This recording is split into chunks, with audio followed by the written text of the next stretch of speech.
Mga kababayan, kamusta po muli? Ang inyong lingkod ay nagbabalik po muli at tayo po ay magkomentuhan dito po sa Tambayan mga kabayan at sana po ay nasa maayos po kayong kalagayan. Magumpisa na po tayo. Komentuhan po natin mga tambay, ito pong pare na si Flaviano ay mukha po yatang pinagtatanggol pa ang mga bisyo o yung mga nagbibisyo ng pulburon. Samantalang yan po ang pinakamalaking problema po sa ating bansa. Isa po yan sa napakalaking problema ng ating bansa. Dahil alam naman po natin pag gumagamit yan, ay kung ano-ano na po pumapasok para po gumawa ng kasamaan. Lalong-lalo kung ikaw ay lulong na at kailangan mo na pambili ng iyong bisyo. Hindi po ba? Gagawa ka na ng kasamaan. Ito po, pakinggan po natin si Flaviano, si Flavi, mga kababayan. Dahil ito po ay dati rin po itong lulong sa pulburon. Lulong din po ito. Ito pong pare na ito. Pakinggan po natin siya. Anong alam mong trabaho? Ay ang mga drug user mas nagiging violent at ito yung droga ang nagtuturo sa kanila para gumawa ng krimen. Kaya peace and order problem siya. Yes and no. Sa karanasan ko po ay kami naman na hindi violente po nung una. Hindi kami naghahanap ng away, laugh trip lang kami. I will not romanticize. Mayroon talagang mga taong meron nga mas violente ka kahit walang droga. Road rage. Di ba? Pero hindi pa rin po ako naniniwala at kailanman hindi ako maniniwala na pagpatay sa drug addict ang siyang solusyon sa kanila para magbago. Yan po mga tambay. Hindi raw po solusyon. Paano naman po, ano naman po solusyon sa pinapatay po ng mga nag-a-addict? Ano po solusyon dyan? Flaviano, sa pinapatay po at sinutsugi po ng lulong sa pulburon. May solusyon po ba kayo doon? Katulad po nito, ano po solusyon dito? Pakinggan po natin ito isang balita na napakalaking problema na po ng ating bansa ngayon. Ano kaya solusyon dito? Ibang klase pong pare ito, mga kababayan. Kaya nga tinatawag na illegal eh. Illegal na pulburon. Hindi ba illegal, masama? Pero pagdating sa'yo, hindi masama. Ibang klase ka. Yan ang mga dapat makulong eh. Ito po problema ng ating bansa na hindi po pinapaboran ni Flaviano. Napatay ng binatilyo ang sarili nitong ama matapos siyang maaktuhang gumagamit ng iligal na droga sa lungsod ng Batangas. Martin Panag sa balita. Nakahandusay, duguan at wala ng buhay na matagpuan ang lalaking ito sa kailang bahay makaraan itong saksakin sa leeg ng kanyang sariling anak na 17 anyos na lalaki sa barangay Santa Clara, Batangas City. Batay sa investigasyon ng pulisya, araw ng Lunes, bandang alas 2 ng hapon, nagkaroon po tayo ng insidente ng pananaksak sa isang barangay po dito sa Batangas City. Ayon po sa ating paunang investigasyon, nagkaroon po ng pagtatalo ang ating menor de edad na suspect at ang kanyang ama. Nahuli po kasi ng anak na ang kanyang ama ay gumagamit ng pinagbabawal na gamot. At sa kanilang pagtatalo po at dito po nasaksak ng suspect dito sa kanyang leeg at ito naging sanhi ng kanyang agarang pagkamatay. sumuko naman ang suspect matapos ang krimen. Samantala, nasampa na ito ng kasong parasite na ngayon ay na-turn over na ng pulisya sa DSWD. Pong suspect ay nakasuhan na po or nasampahan na po ng kaso sa piskalya ng parricide at atin pong itinurn over po siya sa CSWDO dahil siya po ay child in conflict with the law. Martin Banaag para sa mata ng Agila. Yan, nakita nyo po. Saan po nahantong? Pagka po gumagamit ka ng illegal na pulburon, saan po? Ayan po, krimen. Natsugi, gumagamit ng pulburon. Nahuli, nagtalo, tigok. Matino po ba? Ayan. Baka po yung gumagamit na magulang, na tatay, nahuli na gumagamit ng pulburon, baka po yan, ilagay pa sa museum ni Flaviano, doon po sa museum nila. Hindi po ba? Dahil po sila ay pumapabor. Pabor na pabor po sila sa gumagamit. Nakita niyo po? Yan po, bibigyan po nila ng human rights yan. Dahil gumagamit ng pulburon.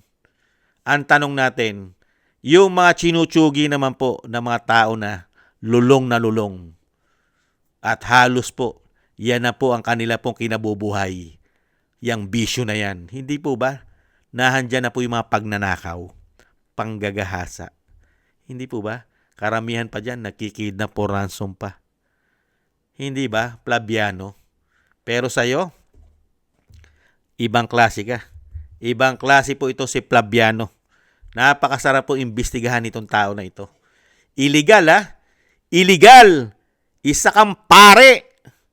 Pinapaboran mo pa itong bisyo na ito na illegal? Dapat nga yan. Tinuturuan mo. Isa kang pare. Tinuturuan mo sana ang mga Pilipino na layuan yan. Hindi yung sinasabing loud trip lang ang trip mo. Bawal yan Illegal yan. Kahit sabihin mo na masaya lang ang epekto sa'yo. Ang epekto sa'yo, masaya ka. Bawal pa rin yan. Dahil illegal yan. Illegal!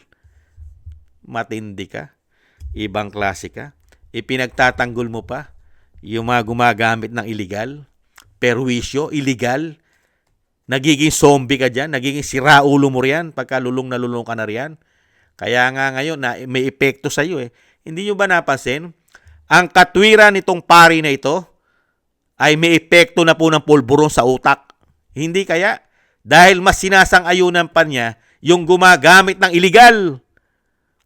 Palibasa itong tao na ito, mga kababayan, kasama po ito sa malete. Sa maleta po at sobre at bag. Kasama po ito doon sa mga nagplano. Sa mga nagplano, ICC, kasama si Tonyo, kasama si Boying, at ang grupo ng mga sindikato di umano, kasama po sila. Lalong-lalo po sa investigasyon pagka po si Inday Sara na ang presidente. Kasama po itong pari na ito. Ito po si Plabiano. Kasama po ito sa may investigahan. Dahil mismo ang nagpapatotoo ay mga soldiers, mga ex-marine. Lalabas po yan. Yang grupo na yan.